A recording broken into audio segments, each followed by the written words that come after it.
Is it true that spending nitra on resupply pods reduces the XP at the end of the mission? Is it true that pots of gold requires empty space in your pockets or it won't trigger? Have you been losing sleep over these life-changing questions? Well, I have, and after an exhausting 2-minute Google search, I've found the answers.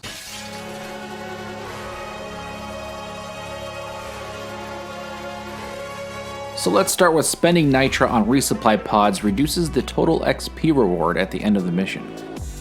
If you get rewarded for how many minerals you mine in a mission, then perhaps by spending the nitra you won't have as much accumulated by the end of the mission than if you hadn't have spent any at all. This is false, as the minerals mined by the team, part of the experience reward, counts the total of all minerals that entered the dwarves' pockets, so spending all of the nitra or none will yield the same experience. Pots of gold requires empty space in your pockets. I gotta stop saying pockets. I just can't. Stop it. Get some help. I used to also think this and would stop mining when I was full of gold. But no, as long as you use your pickaxe, every gold nugget will be worth more, even if you pick it up later. However, if you explode the gold with a satchel or dig around it, pots of gold will not have a chance to activate, as you need a pickaxe for that. Speaking of exploding minerals, another common myth that I've heard personally is that if you satchel minerals or EPC mine them, it won't yield the same amount. And to be fair, there was a bug that actually made this true. So at one point there was a bunch of people that experienced this, and it just kind of stuck around as an old dwarf's tale or a myth, even though it got patched, making it yield the same amount whether it blows up or you just mine it. Resources held by the players in the escape pod don't count towards rewards. This is actually false, which is pretty awesome. The resources held in the player's inventory when entering the drop pod will count towards the total minerals mined, even if you didn't deposit it. I still have the habit of depositing before I go into the drop pod, so I'm guilty of this. The only two exceptions to this are secondary objectives that do not get completed by depositing, and other large minerals like Yadis, Jadis, Jadis, Yadis, Hattis, Radits, and much more. Enemy spawns in point extractions increase as more Aquarqs are deposited. This one has been told to me with such confidence, and it's not true. It's an illusion. Created by the Illuminati, the Aluminum Army. No, but for real, it is an illusion, and it's actually the very reason why I love Aquarq missions. You see, it probably seems this way because as time goes on, when you get to the 4th, 5th, or 6th Aquarq, more and more time passes, allowing for bigger swarms, but not a change in frequency. Mission progress has no effect on enemy spawns and point extraction missions. The bigger swarms come at regular intervals, and the smaller ambushes increase in size but not frequency. And by ambushes or mini swarms, I mean the bugs that just spawn periodically. No warning, not a swarm, just a handful.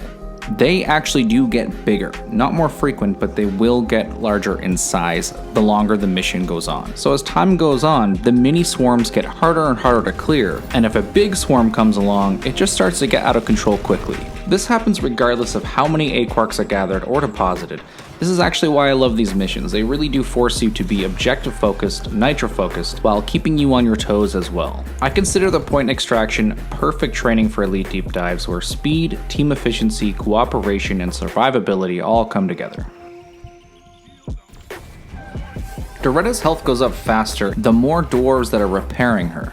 This is false. I like to think that at some point in time it did work this way, because I can remember playing this back in the day when the Drill Dozer mission first was revealed, and it certainly seemed that way. But no, it's definitely not. Only one player should be repairing Doretta at a time in order to keep the team's overall DPS high enough to actually defend Doretta and stay alive. I mean, it's really fine on most hazard levels, it's just that one or some of you might be doing just nothing. But hey, I do nothing all the time in these games. Machine events are more likely to spawn in 3 mission length missions. This is true. It was false for a couple years because it had a flat rate of 25% chance to spawn, but now lost packs, cargo crates, and machine events will actually spawn more frequently depending on the mission length. 15% for 1, 20% for 2, and 35% chance for a 3 times mission length. However, if you are trying to farm them, I strongly advise you watch this video on how to do it, because there's a trick to this and it works. Speaking of machine events, another one that I am guilty for is this game is more likely to award overclocks for classes you're playing the least to discourage maining a class.